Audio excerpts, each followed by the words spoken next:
जय हिंद दोस्तों, स्वागत है आप सभी का अपने YouTube चैनल बिहार शिक्षा प्लेटफॉर्म। इस वीडियो में हम बात करने वाले हैं बीपीएससी टीआरई 3 के जितने भी अभ्यर्थी हैं उनका डिस्ट्रिक्ट अलॉटमेंट हो चुका है।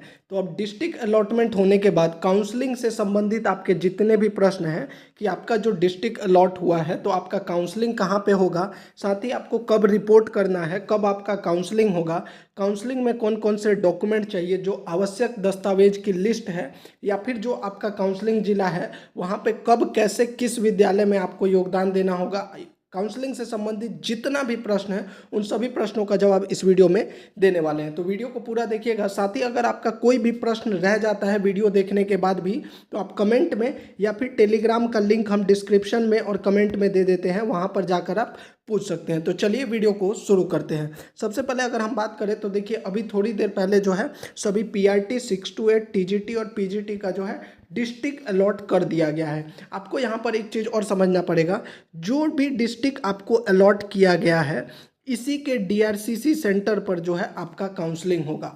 अब आप पूछेंगे कि डीआरसीसी सेंटर क्या है, तो डीआरसीसी सेंटर जो है सभी जिला में होता है, जहाँ जिसको फुल फॉर्म है डिस्ट्रिक्ट रजिस्ट्रेशन काउंसलिंग सेंटर। यहाँ पर जो है आपका काउंसलिंग होगा। इससे पहले जैसे कि सक्षमता काउंसलिंग हुआ, बीपीएससी हेड टीचर का हुआ, हेड मास्टर का हुआ, उसी प्रकार से आपका भी जिस भी डिस्ट्रिक्ट को अलॉट किया गया है आपको उसी के डीआरसीसी सेंटर पर आपका काउंसलिंग होना है। अब आप पूछेंगे कि काउंसलिंग कब होगा, तो देखिए आपका जो काउंसलिंग है वो जो पत्र जारी किया गया था 7 जनवरी 2025 को, उसमें क्या कहा गया था कि जितने भी बीपीएससी टीआरई 3 के चाहे पीआरटी के हों 6 to 8 को 9, 10 और 11, 12 9 से 16 तारीख का काउंसलिंग 21 से 30 तारीख तक हो गया है और डिस्ट्रिक्ट अलॉटेड बाय बीपीएससी वहाँ पर आपको होना है। तो अब जो है आपका काउंसलिंग का एक अलग से पत्र जारी किया जाएगा जिसमें बताया जाएगा कि पीआरटी का कब होगा, मतलब आपका काउंसलिंग तो 21 के बाद ही होना है और 30 से पहले।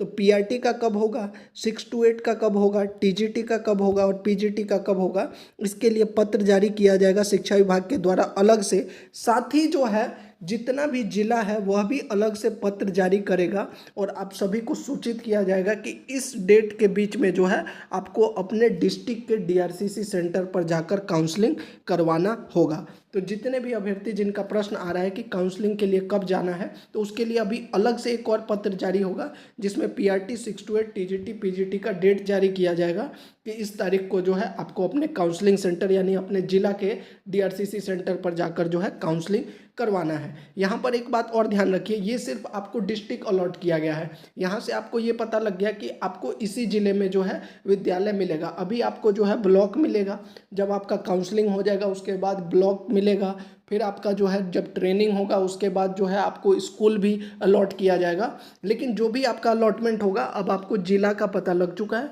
वहीं पर जो है आपका काउंसलिंग और स्कूल जो है आपको अलॉट किया जाएगा। अब बात कर लेते हैं जो सबसे प्रमुख चीज़ है कि आपको कौन कौन सा डॉक्यूमेंट चाहिए होगा। तो जो डॉक्यूमेंट मैं बता रहा हूँ, चाहे आप बिहार राज्य के अभ्यर्थी हैं या फिर आप अन्य राज्य के अभ्यर्थी हैं, ये सभी डॉक्यूमेंट, और आपको टोटल 3 फाइल रखना है।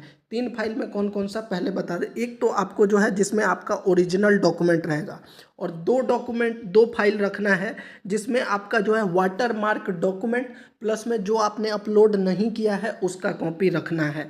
और सभी जो भी वाटर मार्क डॉक्यूमेंट है वो 100 अभिप्रमाणित यानी कि सेल्फ अटेस्टेड होना चाहिए। इस बात का आप ध्यान रखिएगा। अब देख लेते हैं आपको कौन कौन सा डॉक्यूमेंट आपको चाहिए होगा। ध्यान से देखिएगा, चाहे आप बिहार राज्य के अभ्यर्थी हैं या फिर अन्य राज्य के अभ्यर्थी हैं, दोनों के लिए ये महत्वपूर्ण है। आवेदन पत्र अगर है तो ठीक है, नहीं है तो कोई बात नहीं है। पहला अगर है भी तो ठीक है, नहीं है तो कोई, हाँ एडमिट कार्ड आपके पास जरूर होना चाहिए, और एडमिट कार्ड ओरिजिनल प्लस में इसका जेरोक्स भी रखना है। आधार कार्ड में यह सुनिश्चित कर लीजिए कि आधार कार्ड पर जो है मोबाइल नंबर जो दिया गया है वह आपके पास उपलब्ध होना चाहिए, क्योंकि ओटीपी वेरिफिकेशन के लिए ये काफ़ी महत्वपूर्ण है। बहुत से अभ्यर्थी जो है यहाँ पर गलती कर देते हैं, तो इस चीज़ को आपको पासपोर्ट साइज फ़ोटो 2 या 3 चाहिए, लेकिन आप कम से कम 5 पासपोर्ट साइज फ़ोटो रख लीजिए। एक होता है जन्म प्रमाण पत्र। जन्म प्रमाण पत्र जो होता है वो आपका मार्कशीट ही होता है जिसपे जन्म तारीख, 10th का मार्कशीट और सर्टिफिकेट। यहाँ पर एक प्रश्न और है, बहुत से राज्य के अभ्यर्थी ऐसे हैं, जैसे एग्जाम्पल के तौर पर हरियाणा में जो है अभ्यर्थियों का 10th का मार्कशीट और सर्टिफिकेट एक ही होता है। तो ऐसे अभ्यर्थियों का कमेंट आता है कि उनके पास मार्कशीट और सर्टिफिकेट सेम है, तो क्या कोई दिक्कत होगी? बिल्कुल भी दिक्कत नहीं होगी। आपकी जो मार्कशीट है वही सर्टिफिकेट का काम करेगा। तो 10th का मार्कशीट सर्टिफिकेट अगर दोनों अलग अलग है तो अलग अलग, एक ही में है तो एक ही। 12th का मार्कशीट और सर्टिफिकेट, स्नातक डिग्री का मार्कशीट और सर्टिफिकेट। इसके अलावा स्नातक डिग्री, पैरा स्नातक अगर आपने पोस्ट ग्रेजुएशन कर रखा है तो उसके हिसाब से, मतलब आपका जो भी एलिजिबिलिटी था 11th-12th के हैं तो आपका पोस्ट ग्रेजुएशन वगैरह जो भी है उसके लिए। सीटेट स्टेट सर्टिफिकेट जो भी है, बीएड डीएलएड एमएड जो भी आपने किया है। आय प्रमाण पत्र चाहिए, जितने भी अभ्यर्थी हैं जो ईडब्ल्यूएस के हैं उनके लिए चाहिए आय प्रमाण पत्र। निवास प्रमाण पत्र, ये जो आय प्रमाण पत्र है, निवास प्रमाण पत्र है, जाति प्रमाण पत्र है या ईडब्ल्यूएस आय प्रमाण पत्र है, ये सब किसके लिए चाहिए? ये सिर्फ बिहार के अभ्यर्थियों के लिए, क्योंकि आरक्षण का लाभ जो है सिर्फ इनको ही मिला है। तो आपने जो भी इसमें से लाभ लिया है उसके हिसाब से जो है आपको अपना डॉक्यूमेंट रखना है। ओबीसी कैटेगरी में है तो नॉन क्रीमी लेयर। दिव्यांग कैटेगरी में अगर आपने अप्लाई किया तो उसका सर्टिफिकेट। बैंक पासबुक या चेकबुक, अगर आपके पास चेकबुक है तो सही, नहीं है तो आपका जो पासबुक है वो चलेगा। पैन कार्ड आपको रखना है, पैन कार्ड के लिए ऑलरेडी मैंने बताया था, पैन कार्ड आपको रखना है। एनओसी, नो ऑब्जेक्शन सर्टिफिकेट उनके लिए, हालांकि ये तब चाहिए होता है जब आप किसी जॉब में पहले से ही हैं। अगर आप पहले से ही किसी जॉब में रहते हैं तो आपको एनओसी, नो ऑब्जेक्शन सर्टिफिकेट। भूतपूर्व सैनिक प्रमाण पत्र, यानी जो अगर इस कैटेगरी में आते हैं तो उनके लिए ये चाहिए। आवेदन करते समय आरक्षण घोषित नहीं करने वाले अभ्यर्थी को आरक्षण का लाभ नहीं मिलेगा। वहीं विवाहित महिला अभ्यर्थी का जाति प्रमाण पत्र, निवास प्रमाण पत्र, क्रीमी लेयर रहित प्रमाण पत्र जो है पिता के नाम से होना चाहिए।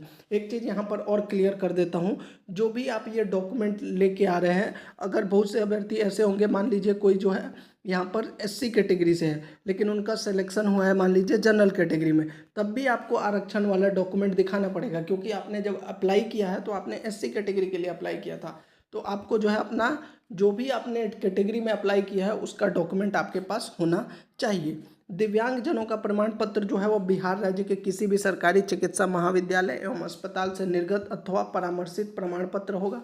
सभी प्रमाण पत्र जो है बीपीएससी वाटरमार्क जरूरी है। अब यहाँ पर प्रश्न होगा कि कुछ डॉक्यूमेंट जो है गलत अपलोड कर दिया था, वाटरमार्क नहीं है, तो जो डॉक्यूमेंट आपके पास वाटरमार्क डॉक्यूमेंट नहीं है उनका जो भी आपका कॉपी है, ओरिजिनल कॉपी है, उसका जेरॉक्स कीजिए और अटेस्टेड, सेल्फ अटेस्टेड 100 अभी प्रमाणित करके आपको उसको ले जाना है। इसके अलावा बहुत से अभ्यर्थियों का कमेंट आता है कि कुछ नाम में मिस्टेक हो गया है, फादर नेम में मिस्टेक है, मतलब माइनर मिस्टेक है तो क्या करना है? तो माइनर मिस्टेक है तो आपको एक जो है ऑलरेडी मैंने वीडियो बना के बताया हुआ एक एफिडेविट जरूर बनवा लीजिए। अगर आपका डाउटफुल भी किया जाता है तो बाद में एफिडेविट के द्वारा जब दोबारा काउंसलिंग होगा उसमें आपका कर दिया जाएगा। तो आपका अगर नाम वगैरह में कोई भी त्रुटि है, माइनर मिस्टेक है, तो आप उसको ठीक करवा सकते हैं। उसके लिए आप एफिडेविट जरूर बनवा लीजिए। एफिडेविट का फॉर्मेट क्या होगा उसके लिए ऑलरेडी वीडियो बनाया है, आप उसको देख लीजिएगा। एक चीज़ और यहाँ पर स्पष्ट कर दूँ, बहुत से अभ्यर्थियों का कमेंट आता है कि छोटी मोटी गलती की वजह से क्या काउंसलिंग में दिक्कत होगी। देखिए वैसे तो काउंसलिंग में दिक्कत नहीं होगी, दिक्कत सिर्फ उनको होगी जिनका डॉक्यूमेंट फर्जी है। अगर आपका डॉक्यूमेंट सब कुछ सही है, माइनर मिस्टेक कुछ हो गया है, तब भी अगर आपको डाउटफुल किया जाता है तो जब दोबारा काउंसलिंग होगा तो उसमें कोई ना कोई रास्ता निकाल कर आपका काउंसलिंग कर दिया जाएगा। बशर्त यह है कि आपका डॉक्यूमेंट सब सही होना चाहिए, फर्जी नहीं होना चाहिए। तो ये थी पूरी जानकारी।